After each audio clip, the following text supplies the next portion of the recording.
Hello students, let's see this question. In which of the following arrangements the order is not according to the property indicated against it?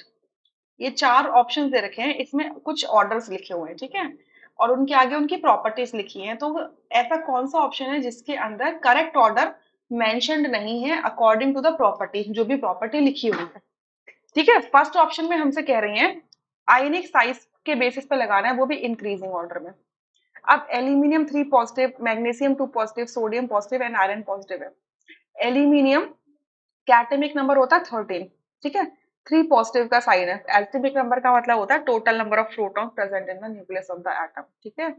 तो जितने proton होंगे उतने ही electron होंगे। तो इस पे 3 positive का साइन है, इसका मतलब इस पर 10 इलेक्ट्रॉन्स है। Mg2 पॉजिटिव के अंदर इसका एटॉमिक नंबर 12 होता है, तो यानी कि इसके पास में भी 10 इलेक्ट्रॉन्स है। सोडियम, इसके पास इसका एटॉमिक नंबर 11 होता है, इस पर पॉजिटिव चार्ज 1 है, तो इसके पास कितने होंगे 10 इलेक्ट्रॉन्स। एंड फ्लोरीन, फ्लोरीन का एटॉमिक नंबर 9 है, इसके ऊपर -1 का चार्ज है, यानी कि इसके पास भी होंगे 10 इलेक्ट्रॉन। तो इन चारों के पास सेम अमाउंट ऑफ इलेक्ट्रॉन्स हैं, टोटल इलेक्ट्रॉन्स है, यानी कि ये सारी स्पीशीज क्या, ये सारी क्या है, आइसो इलेक्ट्रॉनिक स्पीशीज है, ठीक है, iso electronic species. Iso electronic species हैं अगर ये, तो अब अगर मुझे इनके साइज को रिलेट करना है, तो जिस भी स्पीशी के अंदर ज्यादा प्रोटॉन्स होंगे, ऑब्वियसली बात है कि उसका होल्ड ज्यादा होगा आउटर मोस्ट इलेक्ट्रॉन्स पर, और साइज क्या हो जाएगा, छोटा हो जाएगा। यानी कि सबसे छोटा साइज किसका होगा, सॉरी, सबसे छोटा साइज किसका होगा, एल्यूमिनियम का। तो ऑर्डर ऑफ द साइज क्या हो जाएगा, एल्यूमिनियम 3 पॉजिटिव का सबसे छोटा होगा, देन मैग्नीशियम 2 पॉजिटिव का, देन सोडियम पॉजिटिव का, एंड देन फ्लोराइड नेगेटिव का। तो आपको जो फर्स्ट ऑप्शन में करेक्ट ऑर्डर मेंशन्ड है। सेकंड ऑप्शन में कह रहे हैं increasing first ionization enthalpy. Ionization enthalpy का क्या मतलब होता है कि जब भी आप एक जब भी आप एक न्यूट्रल गैसियस आइसोलेटेड एटम को एक मोनोवैलेंट कैटायन में कन्वर्ट करते हो by the release of one electron from its valence shell, तो जो भी अमाउंट ऑफ एनर्जी आप इसे प्रोवाइड करते हो उसको हम कहते हैं आयनाइजेशन एंथैल्पी। तो फर्स्ट आयनाइजेशन एंथैल्पी का मतलब है कि आपने एक इलेक्ट्रॉन इसमें से निकाल दिया है। तो अब अगर मुझे इनको रिलेट करना है, ये सारे एटम्स मुझे गिवन है, इनको रिलेट करना है, तो ये क्या क्या लिखे हुए हैं, boron, carbon, nitrogen and oxygen, ये एक पीरियड के मेंबर है। एक पीरियड में अगर मैं मूव करती हूँ सिंगल पीरियड में, तो क्या होता है, साइज डिक्रीज होता है। क्यों, एक पीरियड में अगर मैं जा रही हूँ तो नंबर ऑफ शेल्स तो सेम है, ठीक है, और इलेक्ट्रॉन भी सेम शेल में ऐड होता जा रहा है बार बार, तो न्यूक्लियर चार्ज तो इंक्रीज हो रहा है, बट जो इनर शेल की वजह से जो इनर शेल की वजह से जो शील्डिंग इफेक्ट था वो क्या हो रहा है, उतना इफेक्टिव नहीं है। तो इफेक्टिव शील्डिंग नहीं हो पा रही है, जिसकी वजह से न्यूक्लियर चार्ज इंक्रीज होता जाता है। इफेक्टिव न्यूक्लियर चार्ज बहुत ज्यादा लगने लग जाता है वैलेंस शेल पर, और साइज क्या हो जाता है, डिक्रीज हो जाता है। यानी कि ऑक्सीजन का साइज सबसे छोटा होगा, तो ऑक्सीजन का साइज सबसे छोटा होगा और बोरॉन का साइज सबसे बड़ा होगा, ठीक है। एक तो ये चीज हमें पता चल गई। अब इनकी इलेक्ट्रॉनिक कॉन्फ़िगरेशन को देखो, तो इलेक्ट्रॉनिक कॉन्फ़िगरेशन को देखोगे तो इसकी इलेक्ट्रॉनिक कॉन्फ़िगरेशन क्या है, 2s2 2p1 है, ये 2s2 2p2 है, नाइट्रोजन होता है 2s2 2p3, एंड ऑक्सीजन होता है हमारा 2s2 2p4। तो हमें एक इलेक्ट्रॉन निकालना है, तो एक इलेक्ट्रॉन हम जब निकाल रहे हैं तो हमें क्या चीज ध्यान रखनी है कि आपका साइज भी कैसा हो, अप्रिशिएबली बड़ा हो, और उसकी कॉन्फ़िगरेशन भी ऐसी हो कि वो कोई स्पेशल कॉन्फ़िगरेशन को हम टच ना कर रहे हो, ठीक है। स्पेशल कॉन्फ़िगरेशन को हमें क्या करना है, डिस्टर्ब नहीं करना है जब एक इलेक्ट्रॉन निकाल रहे हो। तो बोरॉन का साइज सबसे बड़ा है, तो यहाँ से एक इलेक्ट्रॉन आसानी से निकल सकता है। तो यानी कि फर्स्ट आयनाइजेशन एंथैल्पी अगर देखोगे तो सबसे कम किसकी होगी, बोरॉन की होगी, देन कार्बन की होगी, देन ऑक्सीजन की होगी, एंड देन नाइट्रोजन की होगी। ऐसा क्यों हुआ, ये ऑर्डर क्यों चेंज हो गया, ऑक्सीजन का साइज छोटा है नाइट्रोजन से, बट ऑक्सीजन की फर्स्ट आयनाइजेशन एंथैल्पी कम होगी, क्योंकि इसकी कॉन्फ़िगरेशन लास्ट में देखो क्या है, 2p4 है। अगर मैं इसमें से एक इलेक्ट्रॉन निकाल दूंगी तो ये किस में कन्वर्ट हो जाएगा, 2p3 में कन्वर्ट हो जाएगा ना, एक हाफ फिल्ड कॉन्फ़िगरेशन में आ जाएगा, स्टेबल कॉन्फ़िगरेशन में आ जाएगा। तो एक इलेक्ट्रॉन निकालने से ये स्पेशल कॉन्फ़िगरेशन बन जा रही है, तो ये इजिली इलेक्ट्रॉन रिलीज कर देगा। बट आप नाइट्रोजन की देखो, ये ऑलरेडी एक स्पेशल कॉन्फ़िगरेशन है, 2p3 है, हाफ फिल्ड है, तो इसमें से एक इलेक्ट्रॉन निकाल के आप इसे डिस्टर्ब कर रहे हो, तो डिस्टर्ब कर रहे हो तो इसको ज्यादा अमाउंट ऑफ एनर्जी देनी पड़ेगी आपको, ठीक है। एक स्टेबल कॉन्फ़िगरेशन को डिस्टर्ब कर रहे हो, राइट। तो यहाँ पर ये आप सेकंड ऑप्शन में देख रहे हो कि गलत ऑर्डर लिखा हुआ है, तो ये फॉल्स ऑर्डर लिखा हुआ है। ये हमारा ऑप्शन हो सकता है क्योंकि हमें नॉट करेक्ट बताना है, राइट।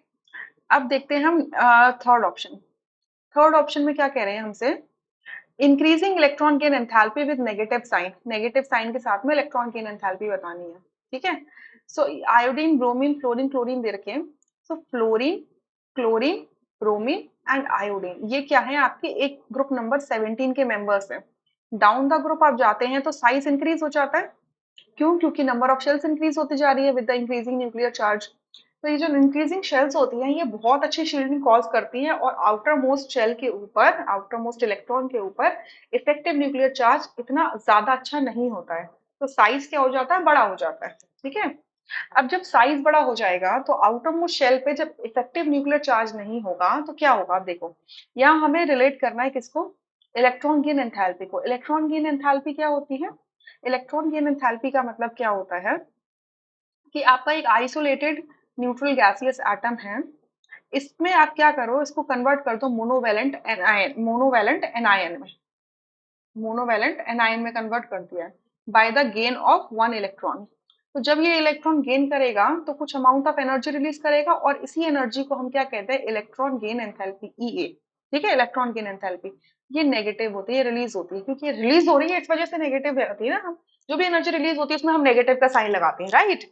तो एनर्जी रिलीज हो रही है। तो अगर ये जो हम इलेक्ट्रॉन ऐड करवा रहे हैं एक न्यूट्रल गैसियस आइसोलेटेड एटम के अंदर, ये इलेक्ट्रॉन जितनी इजीली होल्ड हो जाएगा न्यूक्लियस के थ्रू, उतनी ज्यादा एनर्जी रिलीज हो जाएगी, ठीक है, उतनी ज्यादा एनर्जी रिलीज हो जाएगी।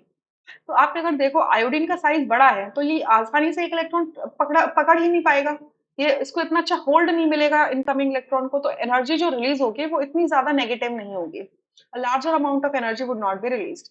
तो इसका जो ऑर्डर होगा वो क्या होगा, आयोडीन में सबसे कम इलेक्ट्रॉन गेन एंथैल्पी होगी, देन ब्रोमीन में होगी, देन आपके फ्लोरीन में होगी, देन क्लोरीन में। यहाँ पर आप देख रहे हो ऑर्डर थोड़ा सा रिवर्स हो गया है, क्यों हो गया है, होना तो ये चाहिए था कि फ्लोरीन में सबसे ज्यादा रिलीज होगी क्योंकि फ्लोरीन का साइज छोटा है।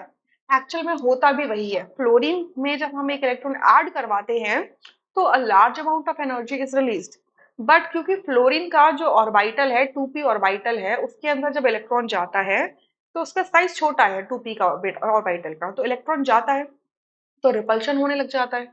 रिपल्शन होने की वजह से क्या होता है, उस रिपल्शन को हमें मिनिमाइज करना पड़ता है, ठीक है।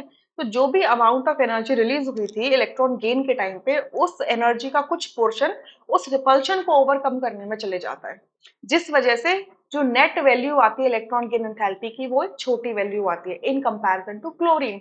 जबकि क्लोरीन के अंदर रिपल्शन में कोई भी एनर्जी कंज्यूम नहीं हो रही होती है, मतलब कोई भी, मतलब इतना ज्यादा नहीं होती कि ना ये कहो कि बहुत अमाउंट ऑफ एनर्जी कंज्यूम हो रही होगी, ठीक है। तो ये हमारा एक करेक्ट ऑर्डर हमें गिवन हुआ है, गिवन है यहाँ पर, राइट। तो ये हमारा ऑप्शन नहीं हो सकता। अब अगर फोर्थ में देखोगे तो फोर्थ में क्या लिखा हुआ है, फोर्थ में क्या लिखा हुआ है, increasing metallic radius, lithium, sodium, potassium, rubidium. अब ये भी ग्रुप के मेंबर है, लिथियम से सोडियम, सोडियम से रुबीडियम, सॉरी सोडियम से पोटेशियम जाता है ना, not rubidium, potassium and then rubidium. यहाँ से यहाँ तक अगर आप जाओगे तो क्या होगा, साइज इंक्रीज कर रहा है, बताया था साइज इंक्रीज करे, साइज इंक्रीज करेगा, सेम रीजन बता दिया था अभी मैंने जस्ट, साइज इंक्रीज करेगा। तो वैलेंस शेल ऑफ रुबीडियम पर इफेक्टिव न्यूक्लियर चार्ज उतना अच्छा नहीं होगा, तो ये आसानी से क्या कर पाएगा, अपने वैलेंस शेल के इलेक्ट्रॉन को लूज कर पाएगा। और एक एलिमेंट को आप मेटल तभी कह सकते हो जब वो इतनी इजीली अपने लास्ट इलेक्ट्रॉन को लूज कर दे और कैटायन में कन्वर्ट हो जाए, तो उसको हम मेटल कह देते हैं। तो आपका जो मेटल मेटालिक कैरेक्टर होगा वो सबसे ज्यादा रुबीडियम में होगा, बट हमसे यहाँ मेटालिक रेडियस पूछा हुआ है, मेटालिक रेडियस पूछा है, तो अगेन साइज इंक्रीज हो रहा है, तो ऑब्वियसली ये सारे क्या है, मेटल है। तो इन मेटल का क्या होगा, रेडियस क्या हो जाएगा, इंक्रीज हो जाएगा, क्योंकि आउटर मोस्ट इलेक्ट्रॉन पर न्यूक्लियस को अपना होल्ड अच्छा नहीं होगा। तो लिथियम का साइज सबसे छोटा होगा, देन सोडियम का, देन पोटेशियम का, और सबसे बड़ा रुबीडियम का होगा, ठीक है। सो फोर्थ ऑप्शन भी करेक्ट है। सो हमें नॉट करेक्ट बताना है, इस वजह से second option is the correct answer, rest are incorrect. अब ये जो पूरा क्वेश्चन है, इस क्वेश्चन को आप रेफर करना चाहते हो तो एनसीईआरटी पार्ट 1 को देखो। आप स्टार्ट हो जाओगे कहाँ से, पेज नंबर 85 से स्टार्ट करना, ठीक है। वहां से आप जाओगे तो आपको size, ionic potential, ionization potential, electron gain enthalpy सबके बारे में मिल जाएगी चीजें, ठीक है। So I hope you understood this question really very well, thank you.